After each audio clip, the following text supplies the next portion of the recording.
इधर योगी ने माफिया को मिटाया, उधर दुनिया के सबसे गरीब देशों में घुस गया भारत, मच गई खलबली। उधर मोदी के बीरबल जयशंकर ने मचाया तहलका, इधर मंच पर चढ़कर हंसते हुए योगी ने कर दिया खेल। युगांडा के अंदर घुसा भारत, इधर अतीक अहमद को जिंदा कर रहा पाकिस्तान, अब मोदी लेंगे बदला। इधर जब पूरा देश अतीक अहमद की खबर देख रहा है, उधर योगी के बाद पीएम मोदी ने सबसे बड़ा एक्शन ले लिया है।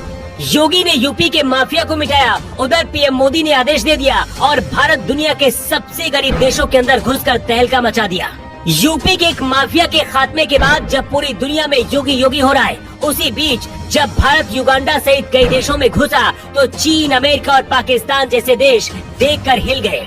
इसी बीच सीएम योगी ने भी हंसते हुए एक बहुत बड़ी बात कह दी है, जिसे पूरी दुनिया सुन रही है। सीएम योगी ने क्या कहा है और पाकिस्तान मरे हुए अतीक अहमद को क्यों जिंदा कर रहा है, आपको बताएंगे। उससे पहले आपको बताते हैं कि आखिर पीएम मोदी ने गरीब देशों में घुसने का आदेश क्यों दिया है।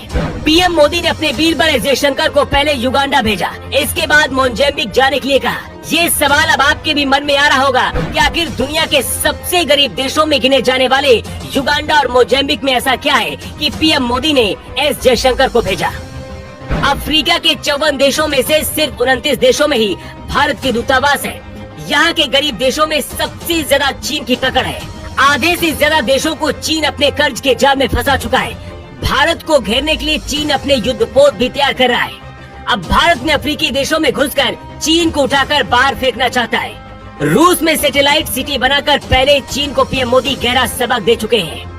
ये पीएम मोदी की रणनीति का हिस्सा ही है कि जब भारत के एक माफिया की खबर देखने में पूरा देश और पूरी दुनिया बिजी है, उसी दौरान पीएम मोदी ने हिंदुस्तान को अफ्रीका के अंदर घुसने का आदेश दे दिया। लेकिन इसी बीच अब पाकिस्तान अतीक अहमद को जिंदा करने में लगा हुआ है।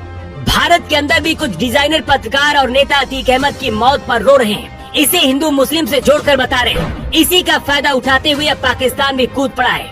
अतीक अहमद का कारोबार भी पाकिस्तान के साथ होता था, यही वजह है कि पाकिस्तान बहुत ज्यादा दुखी है। पाकिस्तान के अखबार अतीक अहमद पर ऐसे लेख लिख रहे हैं जैसे माफिया की मौत नहीं बल्कि वो शहीद हुआ है।